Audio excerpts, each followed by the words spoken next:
మొదటి రాజుల గ్రంథము 20వ అధ్యాయము.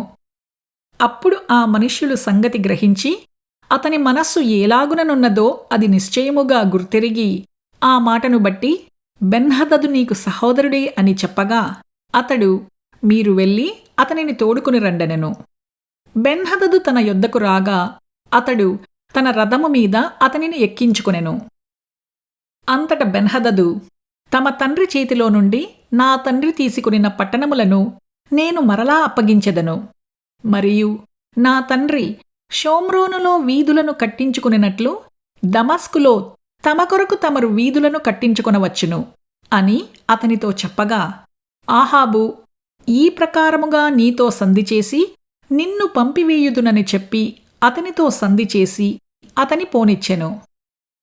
అంతటా ప్రవక్తల శిష్యులలో ఒకడు యెహోవా ఆజ్ఞచేత తన చెలికానితో నన్ను కొట్టుమనగా అతడు అతని కొట్టుటకు ఒప్పకపోయినప్పుడు అతడు నీవు యెహోవా ఆజ్ఞకు లోబడకపోతివి కనుక నీవు నన్ను విడిచిపోగానే సింహము నిన్ను చంపునని అతనితో చెప్పెను. అతడు వెళ్ళిపోగానే సింహమొకటి అతనికి ఎదురై అతనిని చంపెను.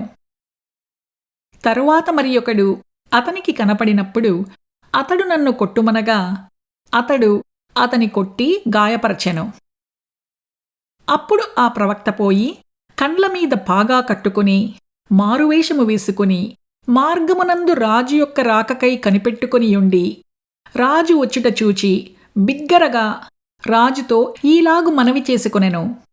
నీ దాసుడనైన నేను యుద్ధములోనికి పోయియుండగా ఇదిగో ఒకడు ఇటు తిరిగి ఒక మనుష్యుని నా యొద్దకు తోడుకొని వచ్చి ఈ మనుష్యుని కనిపెట్టుము, ఏ విధముగానైనను వాడు తప్పించుకుని పోయిన ఎడల వాని ప్రాణమునకు మారుగా నీ ప్రాణము పోవును, లేదా నీవు 2 మనుగుల వెండిని ఇయ్యవలెననెను. అయితే నీ దాసుడైన నేను పనిమీద అక్కడక్కడా తిరుగుచుండగా వాడు కనపడకపోయెను.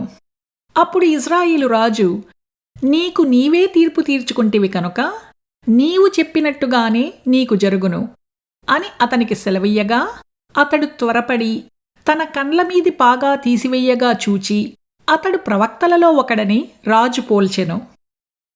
అప్పుడు అతడు యెహోవా సెలవిచ్చినదేమనగా నేను శపించిన మనుష్యుని నీవు నీ చేతిలో నుండి తప్పించుకుని పోనిచ్చితివి కనుక వాని ప్రాణమునకు మారుగా నీ ప్రాణమును వాని జనులకు మారుగా నీ జనులును అప్పగింపబడుదరని రాజుతో అనగా ఇశ్రాయేలు రాజు మూతి ముడుచుకొనినవాడై కోపముతో షోమ్రోనులోని తన నగరునకు వచ్చెను.